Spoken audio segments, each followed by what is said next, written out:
The police raided my house because I changed my Wi-Fi password. I know, sounds like something straight out of a bad sitcom, right? But trust me, that was my reality on a Tuesday morning. I'll never forget. My name's Paul King. I'm a systems engineer by trade, just trying to work from home in peace, not stir up some suburban cyber drama. Yet all it took was a routine router update, and suddenly I became public enemy number one in my neighborhood. Let me set the scene for you. I'd only been living in Lakeside Grove for about a year, and at first it was everything I wanted: neat lawns, quiet streets, a little lake that glowed orange at sunset, and most importantly for a tech guy, solid internet. But you know how it goes. Paradise comes with a catch.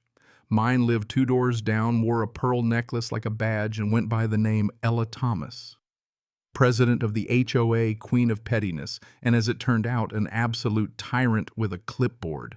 At first, her brand of control was just kind of funny. She'd do patrols with that binder tucked under her arm, measure your grass document, your trash cans, and send out warning letters if your garden hose wasn't coiled just right. Most folks kept their heads down. I figured if I kept out of her way, I'd be fine. Yeah, right. The first time she dinged me, it was for my mailbox flag not being regulation red. The next, unapproved solar panels, which were, by the way, state subsidized and completely legal. I shot back a polite email and she backed off, but I could tell she hated losing. Still, I stayed friendly. I'd wave, say hello, pretend not to notice her muttering as she inspected my recycling bins. For a while, I thought maybe she'd get bored of me. Then one morning, my Wi-Fi started dropping out. I ran diagnostics and noticed an odd device showing up in my logs: Lakeside HOA network. At first, I thought it was some neighbor's kid messing around, but the deeper I dug, the more I realized someone was leeching off my bandwidth. My own network was being used for, get this, hundreds of megabytes of data transfers every day. Naturally, I changed my password. Simple enough, right? But I couldn't resist a little jab. I renamed the network No More Free Wi-Fi. By noon, there was a knock at my door. You can guess who it was. Ella, looking like she'd just lost a court case. "Mr. King, what have you done to the community network?" She was so mad she could barely hold her binder. She claimed I'd disabled the neighborhood security grid by changing my password. Apparently, every home in Lakeside Grove was supposed to contribute Wi-Fi for the HOA camera system, some secret clause in the bylaws she'd dug up. I tried to reason with her. "Ella, my internet is private property. You can't just hijack it for your camera grid." She didn't want to hear it. She threatened to call the cops, and then she did right there on my front porch, shouting about digital interference and federal communications violations. I laughed. Until the sirens rolled up and half the neighborhood started poking their heads out, phones in hand, ready for drama. The cops, one seasoned the other. Rookie came in, trying not to smirk. Ella launched into a speech about community security, how my Wi-Fi was the backbone of the neighborhood's safety program. The older officer asked, "So you're saying everyone uses his Wi-Fi?" Ella faltered. "It's a community arrangement." I folded my arms. "No, it's called stealing." Even the rookie had to bite back a laugh. The cops asked to check my router. Sure, I said, "Come on in." On the screen, clear as day, was a connection labeled Lakeside HOA main cam server, still desperately trying to log in. "See," I said, "that's what I was trying to stop." The older cop's face changed. Suddenly, this wasn't just neighbor drama, it was a question of unauthorized access. He asked if I'd be willing to come with them to the HOA office, and I said sure.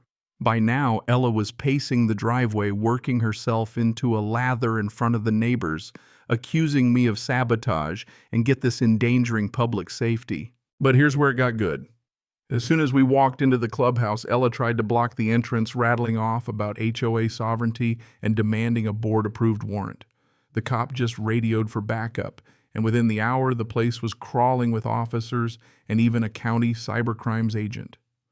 Janet, my neighbor, who live streams everything, had her phone out already broadcasting to the world, and let me tell you, the whole street was eating it up like it was the Super Bowl.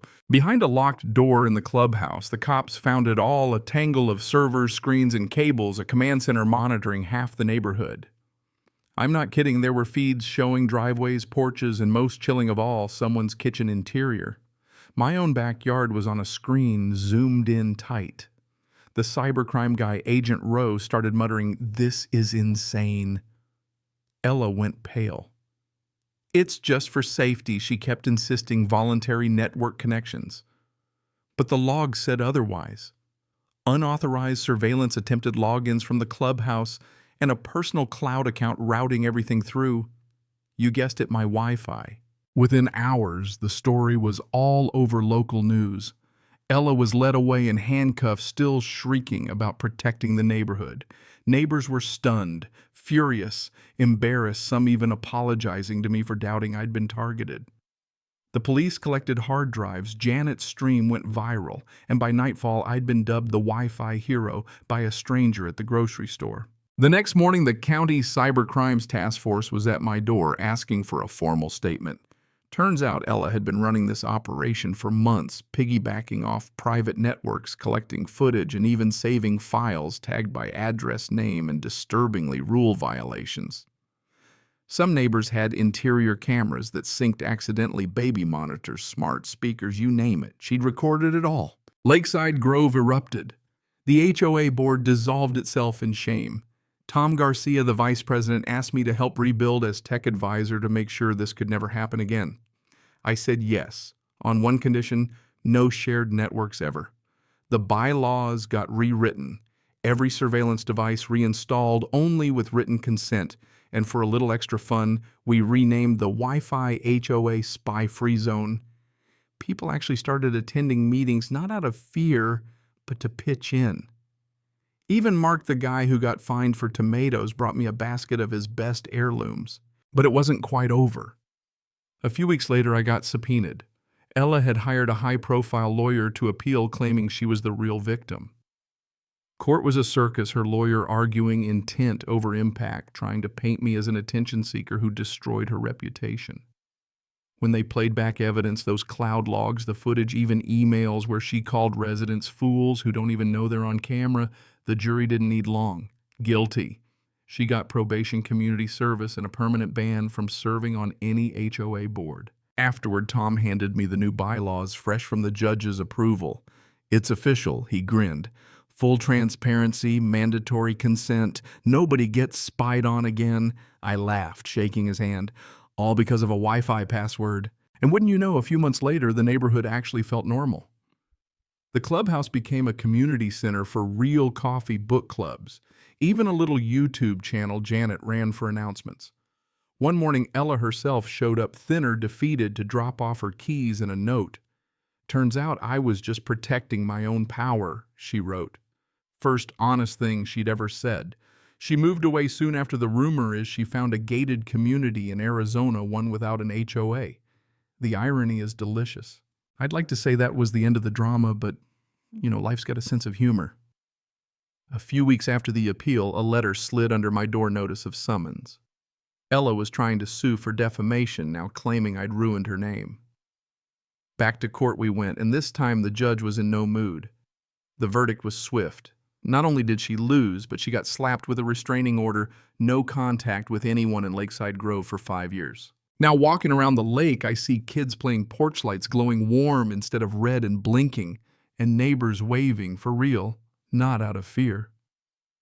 Every Saturday, I take a slow stroll with my coffee, sometimes pausing to chat with Tom about new tech upgrades. "You made privacy cool again," Agent Rowe texted me after the final case closed. Can't argue with that.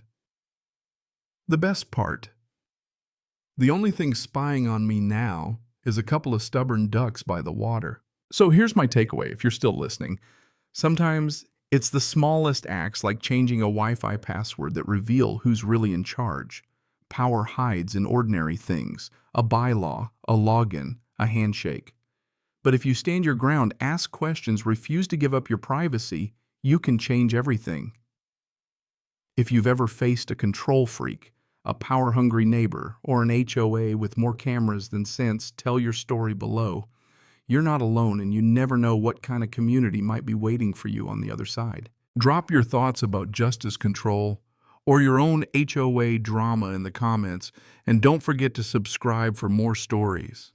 Because trust me, in Lakeside Grove, there's always another one waiting just beyond the next password change.